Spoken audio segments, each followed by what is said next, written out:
ለሙዳየ ምጽዋት 60 ሺህ ብር ክፈለን አሏቸው።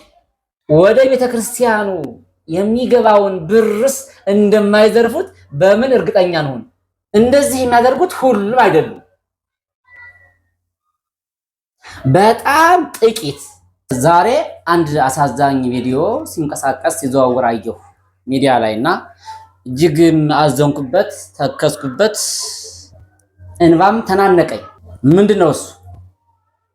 አብረን እንየውና እንደው እንፍረድ። እየሆነ ያለው በአንዳንድ ሆዳደሮች አገልጋይ መሳዮች፣ ከላይ አገልጋይ መሳይ ከውስጥ ዘንዶ መሰል ሰዎችን አይቻለው፣ ተረድቻለሁ። ከዚህ በፊትም እኔም በተደጋጋሚ ብየዋለሁ፣ አንስቼዋለሁ ሐሳቡን። ዛሬ ደግሞ ግልጽ ሆኖ ስለመጣ ስላየሁት እንዳው አብረን ይሄን ሐሳብ እንጋራውና እንታዘብ፣ እናልቅስ፣ እንተክዝ ለማለት ስለፈለኩ ነው። እንስማው። ለምን ደጅ አትጠኑም ቤተክርስቲያን ሳትጠይቁም ብዬ ስጠይቃቸው 60 ሺህ ብር ክፈልና ሙዳየ ምጽዋት እንድትይዝ እናድርግህ ብለው የነበረ። ነገር ግን እኔ አይደለም 60 ሺህ ብር 60 ብር ማግኘት ለኔ እጅግ በጣም ከባድ ነው ብለው እንደሰማችሁት ለሙዳየ ምጽዋት 60 ሺህ ብር ክፈለን አሏቸው። ማንን? ይሄንን ምስኪን አባት ከትግራይ ክልል በችግር ምክንያት በረሃብ ምክንያት የመጡትን አባት አዲስ አበባ ውስጥ ያሉት ዘንዶች ምን አደረጉ? ከዚህ ምስኪን ድሃ ላይ አይደለም 60 ሺህ ቀርቶ 60 ብር እንኳን የሌላቸው አባት ላይ 60 ሺህ ብር አንጣና ሙዳየ ምጽዋት እንስጥህ። ታዲያ ይሄ ያላስለቀሰ ሌላ ምን ያስለቅሳል? እንዲህ ነው እየሆነ ያለ። ይህንን አባት በድንገት አግኝተዋቸው ወደኛ መተውታል፣ አጋርተውታል፣ ሚዲያ ላይ ውሏል። ይህን ደግሞ እያየው እኔም በድጋሚ ይህን ሐሳብ አለማንሸራሸር አለማጋራት ኃጢአት። እንደዚህ ያሉ ወረበሎች፣ እንደዚህ ያሉ ነብሰበሎች፣ እንደዚህ ያሉ አስመሳይ አገልጋዮችን አለማጋለጥ፣ አለመተቸት ኃጢአትም ነውርም። የካህኑን ታሪክ ወደኋላ እንሰማለን። ከየት ሀገር እንደመጡ እንዴት እንደመጡ እንሰማለን። ግን ዋናው ጉዳይ ግን ምንድነው? ሙዳየ ምጽዋት ለማሸከም በዛም የተሰበሰበውን ብር አዙረው ለሚበሉት ነገር ግን 60 ሺህ ብር ስጠንና ሙዳየ ምጽዋት ይዘህ በሰው ፊት እየዞርክ የሰው ፊት እየገረፈህ ተቀብለህ ገንዘብ ገቢ አድርግ። ለማን? ለቤተ ክርስቲያኑ፣ እነሱ ላሉባት። በነገራችን ላይ እነዚህ ሰዎች ማለት ነው እንደዚህ ያደረጉት ሰዎች ከዚህ ምስኪን አባት ላይ ይሄን ያክል ሺህ ብር ከጠየቁ አስተውሉ፣ ወደ ቤተ ክርስቲያኑ የሚገባውን ብርስ እንደማይዘርፉት በምን እርግጠኛ ነው? እነዚህ እኮ ክርስትናንም ሕሊናንም እፍረትንም ሙልጭ አድርገው የሸጡ የበሉ ናቸው። ያን ሁሉ የመከራ ዘመን አልፋ ከእንደዚህ ያሉ ዘንዶች እጅ ትውደቅ ቤተክርስቲያኔ። የተዋህዶ ልጆች እንጸልይ፣ እናልቅስ። የዚህን ካህን ህይወት ወደኋላ ሰማላችሁ። እጃቸው እንኳን ምን ያክል እንደው እንትን ያለ እንደሆነ የሥራ ሰው እንደሆነ ገበሬ እንደሆነ ያስታውቃል፣ ማየት ቻላችሁ። ግን ከዚህ ምስኪን ሰው ላይ 60 ሺህ ብር ሲሉ ምን ያክል ጨካኝ ዘንዶ የሆነ ሰው ቤተክርስቲያን ውስጥ እንደገባ እናስተውል፣ እንተክስ። እንደዚህ ያለውን ነገር ስንናገር የሚከፋቸው ደግሞ አንዳንድ የዋሃት ትሏቸው፣ ብልጣት ትሏቸው፣ ጀግናት ትሏቸው፣ ጎበዛት ትሏቸው አሉ የሚያኮርፉ። እንደዚህ ያለውን ጉዳይ በውስጥ ጨርሱ። በውስጥ ማየው እየተበላ ነው፣ ምስኪኑ እየተበላ ነው፣ ምስኪኑ እየተዘረፈ ነው፣ ምስኪኑ እየተገፋ ነው። ቢያንስ እንደዚህ ያለ ነገር እንኳን ስናገር አውጥተን እንናገር እንጂ እናንተም እዘኑ እንጂ ተክዙ እንጂ ቤተክርስቲያናችን ውስጥ እንደዚህ ያሉ አውሬዎች እንደገቡም ዓለም ይወቅ እንጂ ህዝቡ ይወቅ እንጂ እንደዚህ የሚያደርጉት ሁሉም አይደሉም። በጣም ጥቂት ትንሽ በጣት የሚቆጠሩ ናቸው። በጣም ትንሽ አለቃም ጸሐፊ ናቸው። በጣም ትንሾች ማለት ነው። ሁሉም አይደለም። ይሄንን የምታደርጉ ሰዎች በየአጥቢያው በየአካባቢው ያላችሁ ይሄን ያደረጋችሁ ሰዎች ራሳችሁን ውቀሱት። ስንት ቀን ስንት ዘመን ስንት ዓመት ልትኖሩ ነው? ደግሞስ እንደው የድሃ ገንዘብ በልታችሁስ እንደው ይስማማችኋል? ይዋሃዳችኋል? እከክ እኮ ነው የሚሆነው። በሽታ እኮ ነው የሚሆነው። በእርግጥ እንደዚህ የሚያደርጉ ሰዎች ብዙዎቹ ጤነኛ አይደሉም።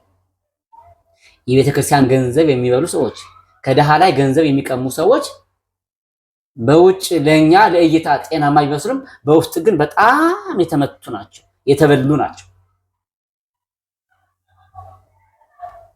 ምክንያቱም የሰው ገንዘብ ኃጢአት ነው፣ ነውርም ነው። ደግሞ በባህላችን ደረጃ ደግሞ ነውር ነው።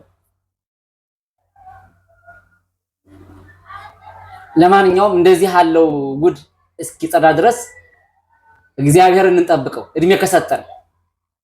ምናልባት አንድ ቀን እንደዚህ ያሉ ነውረኞች እንደሚጸዱ አምናለሁ። ታውቃላችሁ፣ ይሄን አባት እንግዲህ የት አካባቢ እንደሆኑ ተረዱ። የትኛው አጥቢያ እንደሆነ እንግዲህ ያው ማወቅ ትችላላችሁ። ይሄን አባት አይታችሁ የት አካባቢ ያሉ ሰዎች እንደሆኑ እነዚህ የጠየቁት መረዳት ማስተዋል ነው። አሁን ግን እነዛ ሰዎች ደግሞ ወጥተው እንዴት አደራችሁ ንስሐ ግቡ ይላሉ። ደግሞ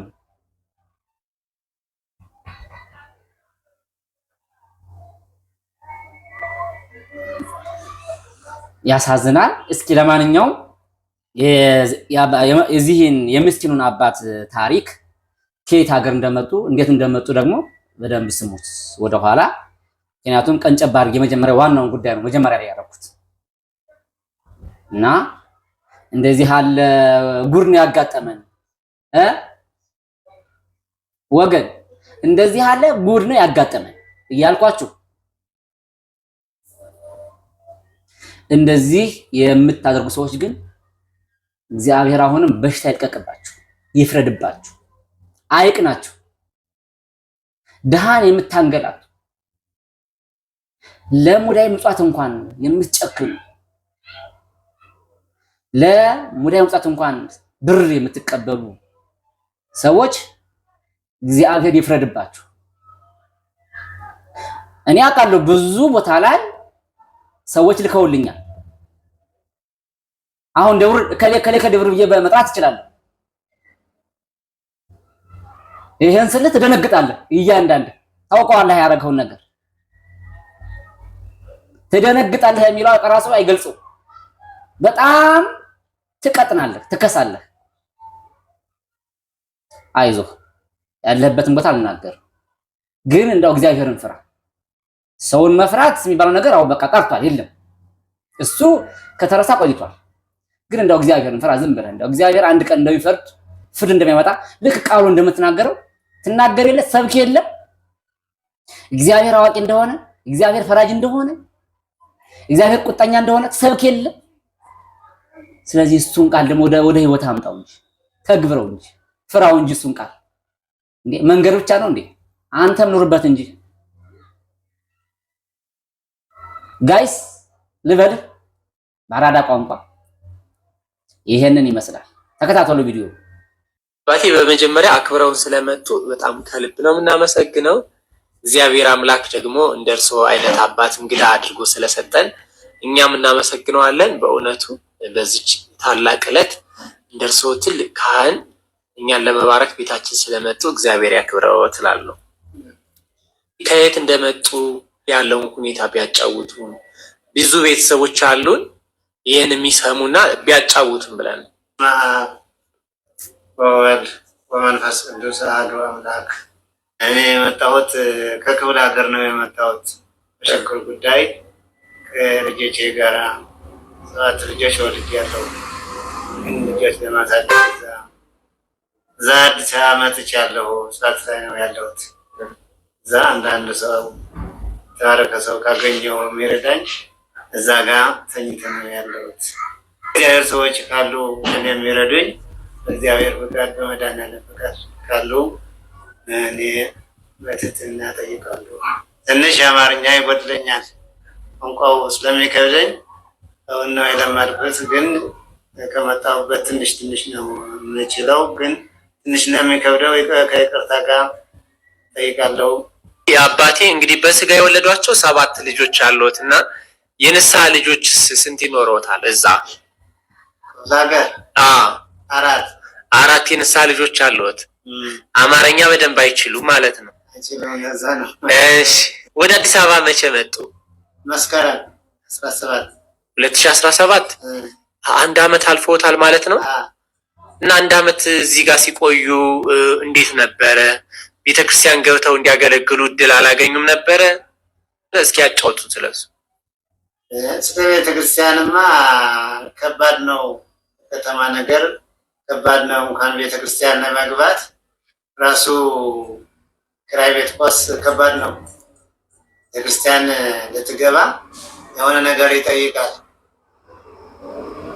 ትጠየቃለህ። ከዛ እኔ የምናመጣ 1 ብር 2 ብር እያጠራቀምኩ በዳቦ ልጆች ራትና ለምሳ ነው እንጂ ቤተክርስቲያን መግባት አቅም የለኝም። ስልጣን አለኝ። በክፍለ ሀገር በነፃ ነው የሚያገለግለው። እርሻ የልሐርስ እርሻ የልማህደር ሕርሻ ያው ሓሪስና ቤተክርስቲያን ድማ በነፃ ኢና ነገልግል። ህፃናት ለ ባዕልና ነጥምቆምቶም ደቅና ነፍሲ ተሞይቶም ለ ባዕልና ንፈትሖም እሞ ዝረዝረ ኣነ ብሕርሻ ራሽ እየ ሓሪሰ እየ ልማሕደር ገጠር ማለት እየ ብነፃ እየ ልሓድር። ግን 7 ቆልዓ ወሊደ ህፃናት ኣለውኒ ጦሚኒ ላውዚ እቶም ቆልዑ ክዕቢ ላውዚ መፅየ ያው ኣብ ቤተክርስቲያን ኣይበፅሐ ኮዮ ኣስፋልቲ እየ ወዲቕ እኒኮስረ ምሰጠራው ነው። ስለዚ እዚ ምክንያት ሸጊርኒ ጦሚኒ ቆልዕ ድሮ ምስኢና እዚ ተሸጊረ እዩ ዝወዲቀ ዘለኹ። ስልጣን ያው ከም ለለ እዩ እግዚአብሔር መድኃኔዓለም ዝሃበ። ዝረዝረ ግን ኣብዚ ችግር ወዲቀ ኣለኹ ንሓውካት። እሺ፣ አንዳንድ ሰው አሁን እርስዎን ለመርዳት ለማገዝ የሚፈልጉ ሰዎች ቢኖሩ ልጆቹን የሚያስተዳድሩበት ገንዘብ ቢያገኙ ወደ ሀገሮት መመለስ ይችላሉ? አዎ መለሳለሁ። ልጆቼ ያስተምራለሁ። ልጆቼ እኮ ጀምሮ ነበር ትምህርት ቤት። ከዛ በረሃብ ጉዳይ ስለራቡ ከዛ ትምህርት ትቶ እዛ ነው የመጡት። ይዘን የመጣሁት ከዛ ምን ትምህርት አይበላም ግን ለዛ 1 ዳቦ ካገኘሁ ብዬ እዛ ወድቅ ያለው ካገኘሁትማ ለምን ልጆቼ አስተምራለሁ። እንኳን ለልጆቼ ራሴ እማራለሁ። ቤተክርስቲያን በነፃ አገለግላለሁ። ውድ ቤተሰቦቼ አባታችን እንደሰማችኋቸው ናቸው። በጣም ነው የሚያሳዝኑት። በጣም እጅግ ልብ የሚሰብር ታሪክ ነው ያላቸው። በደንብ አማርኛ ስለማይችሉ ነው፣ ግን ቀስ ብለው ሲያወሩ በደንብ ዋባችለናል። በስጋ የወለዷቸው 7 ልጆች አሏቸው። የንስሐ ደግሞ ወደ 4 ነው ያሉት፣ ግን ወደ 14 በላይ የሚሆኑ ናቸው። በገጠር በቆላ ቦታ ላይ 14 ሰው ማለት እጅግ በጣም ብዙ ነው። እንግዲህ ያንን የንስሐ ልጆቻቸውን ትተው የስጋ ልጆቻቸውን ትተው መጥተው ነው እዚህ የተቀመጡት።